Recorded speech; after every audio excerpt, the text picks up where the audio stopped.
So the final technique in Takube Waza is Shiho Nage.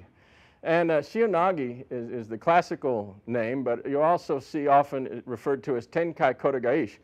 Mr. Tomiki liked that name because Tenkai, again, as we said before, Tenkai is the action of turning around, causing the turn in the body, the rotation. And the Kodagaishi is how we're winding up. We're winding up in the same function we had in the wrist turning back. We're just winding up, doing it high, up through the shoulder, rather than down here, low at the wrist.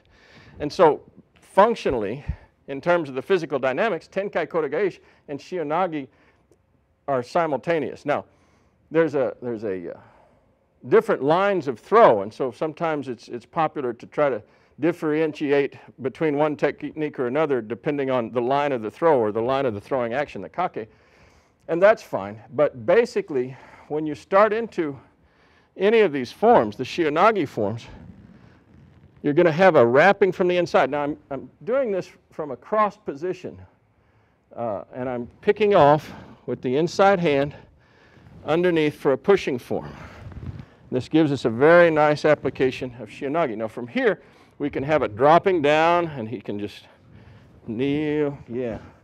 And I have a pressure into his wrist and leaning across his face and pressing down and through for the wrist coil, staying away from his second side.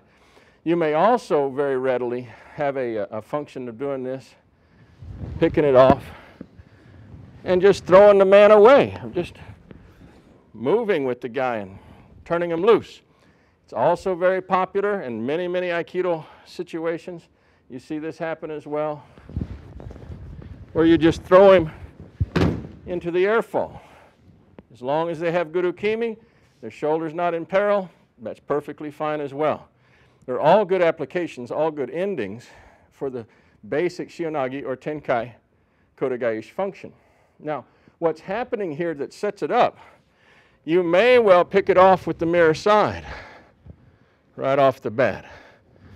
They all tend to function on folding to the inside of the man's body one way or the other. But basically, mirror side function, coiling through and coming to this relationship. Or you have a function where you catch cross hand again with a push and then coiling back with the mirror side again. So if you do the cross hand, it's a feed function to the mirror hand. The weak relationship in a forward stepping form of this is the one that winds up here with the palm up on the cross side. That one is a collapsing form. If you're stepping in, you're at the greatest potential threat from his near arm, yeah, and your arm is coiled and it's pulling.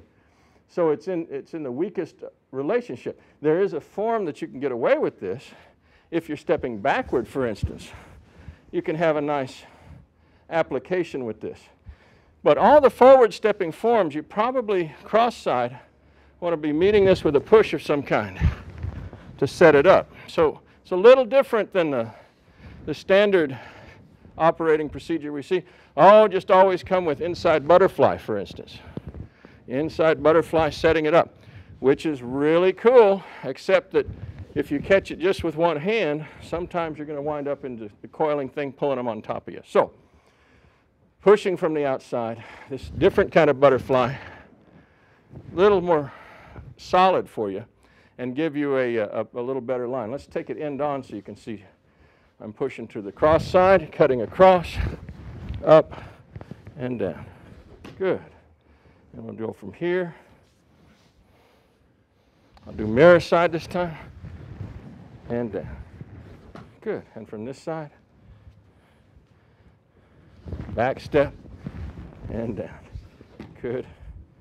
And one more from this side just for fun. And down. Good. All of them really nice.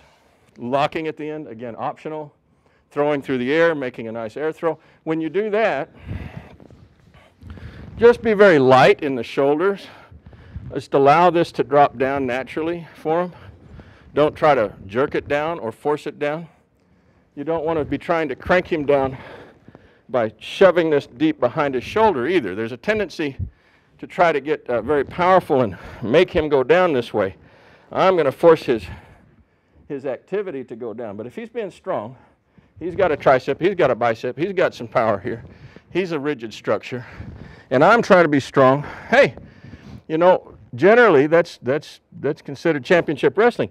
All you really need to do here from this kind of tension relationship is just walk your center through his center. Leave the arms alone.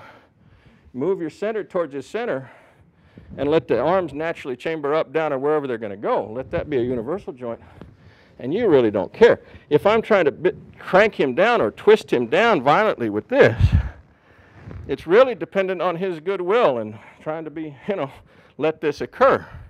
But he can be fully, put two hands up there. Put your hand up there and hold that. I've only got one hand. He's got two on it. But when my body steps into his body right there, you can see it really doesn't matter. There's no amount of twisting at the top that's going to do any job for you. But the displacement of his center through this line is what's doing the job of the throw for you. The coil, again, just as it was in Kotegaeshi before, is holding an asymmetry here. It's causing his body to be asymmetrically loaded. The action of the throw is not to just crank the asymmetry. The action of the throw is to displace his center of gravity. So that gets you down to the basic points of what you'd like to look at in your Tenkai Kotegaeshi, aka Shiho Nage. Thank you.